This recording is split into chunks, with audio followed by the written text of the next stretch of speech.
Welcome to Weekly Talkback. This is the show where we get to talk back to Pastor Dave about his message on this week, Sunday, July 9th. Your sermon was entitled The Sacred Art of Hospitality. And I'm Kevin Beers. I'm Dave Witten. And we're going to jump straight into it as we always do. Okay, in your message, you said, and it wasn't too many years ago that if a stranger or a visitor came to church for the first time, they never ever went away without an invitation from someone to Sunday dinner. Am I right? Or am I wrong? I may be wrong. I don't know. It was part and parcel of church hospitality. Those days are mostly gone. okay, so my question to you is, why do you think hospitality has died within the church? Well, I think it's probably the whole change of the lifestyle. The lifestyle of the average churchgoer now, I think, has changed over the last generation. I mean, don't you think? For instance, whereas maybe a generation ago, one of the spouses, mostly women, stayed home and they were responsible for meal preparation and so on and so forth. That's not quite the same nowadays. That same spouse or woman or whatever is out making a living just like the other spouse is, and come weekends they just don't feel like cooking, and they certainly don't feel like hosting. Wouldn't you agree with that, sort of? Yeah, I think now this was before you came to this church, but I was part of a group. We called it the Lunch Bunch, and basically that's sort of what we did. Was if somebody was visiting, we invite them out to lunch. We go somewhere.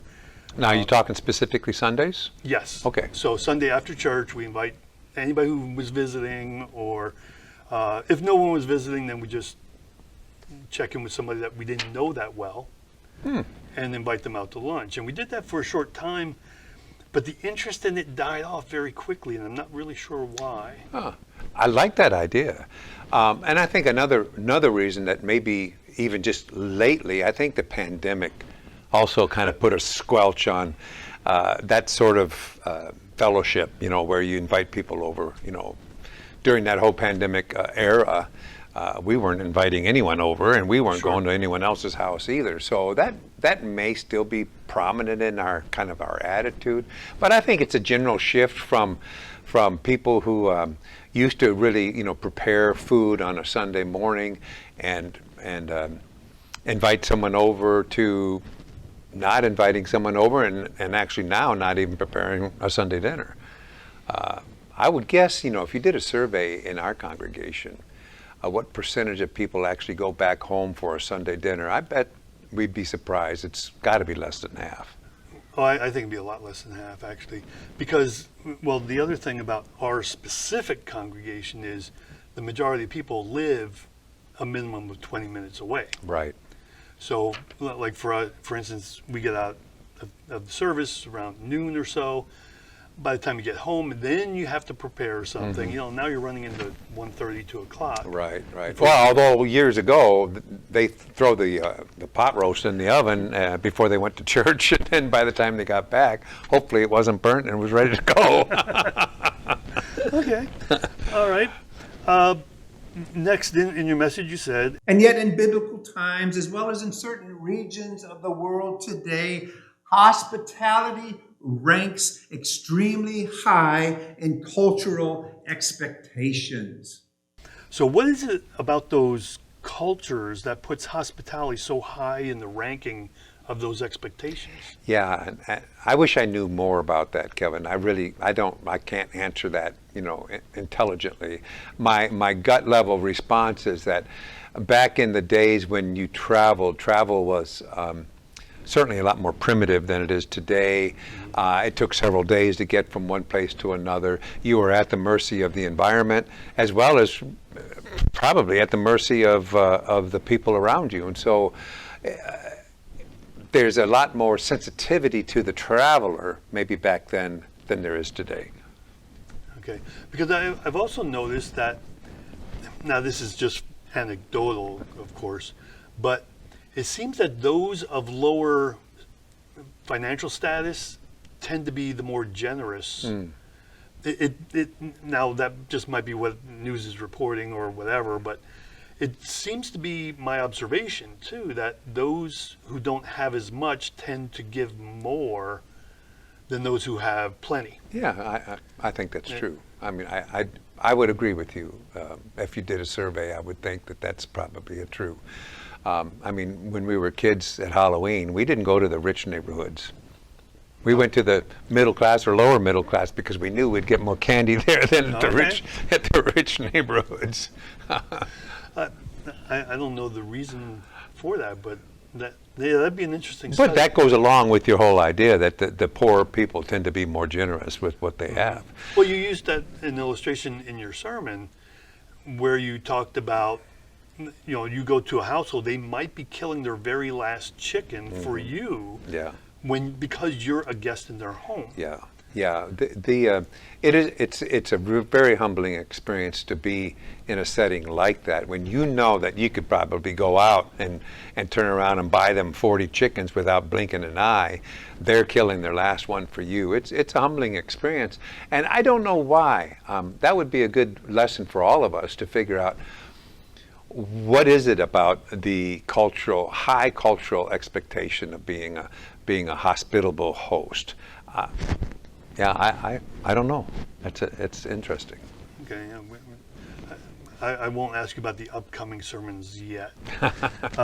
Okay, now, in your message you said, like the opening illustration, almost all churches are warm and friendly within their own flock, within their own people.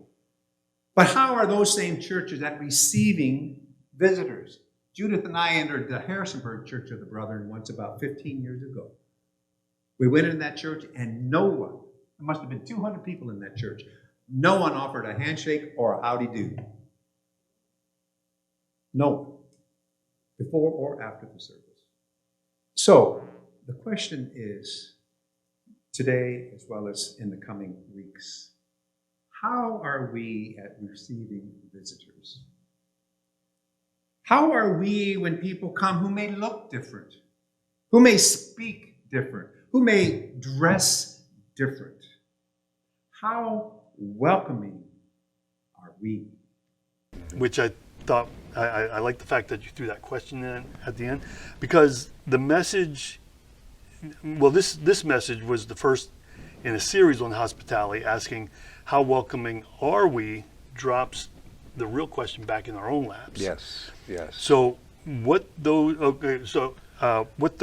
who were not physically with us yesterday don't know, there was a conversation about how we could be more welcoming that began after the live stream ended. So what were your thoughts on that particular conversation? Well, to me, it shows that my sermon was listened to, for one thing, and people were eager to respond.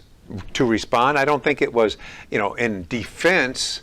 It was just that the sermon carried enough weight that they felt like they needed to continue on with that conversation.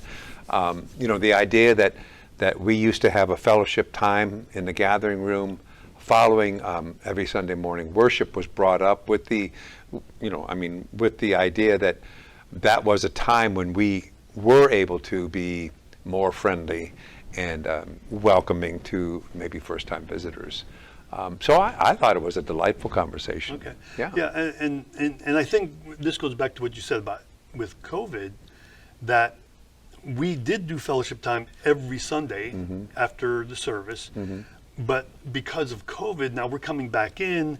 Most people are not afraid to be with other people at this point. Right. And we have the occasional gathering after the service. Right. But we're not back on a full-time type schedule. Correct.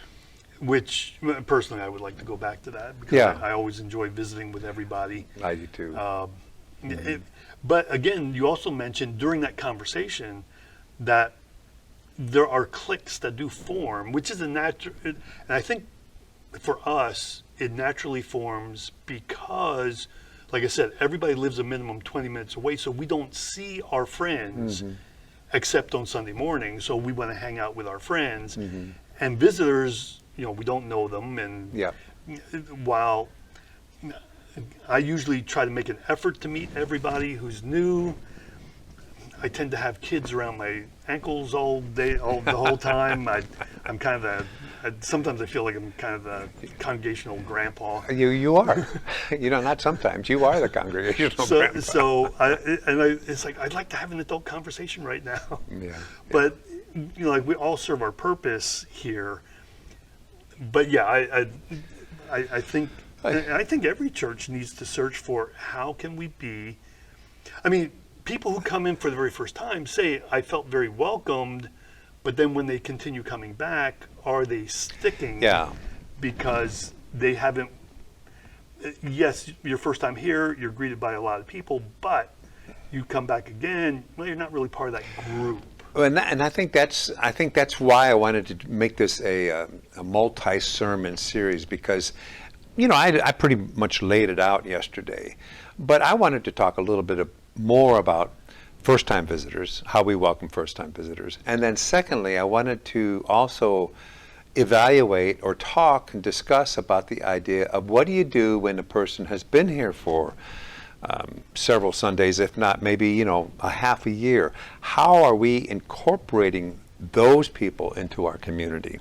And that's where this whole click thing kind of came into my thoughts, was that after a period of time when the newness wears off and you're a regular Joe now attending worship service on Sundays and coming into fellowship afterwards, after several Sundays, how are we then relating or getting to know this person? Have we moved to the next level of friendship or welcoming a person into the life of the community? Those are concerns of mine as well. Okay. Yeah. All right, we're going to wrap it up there.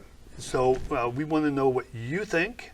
Put your comments down below the video. I will also link back to the original message so you can hear the whole thing. Come back here, listen to this conversation. I believe it helps fill out the sermon of where Dave was coming from. And we'll see you next week. All righty, bye-bye.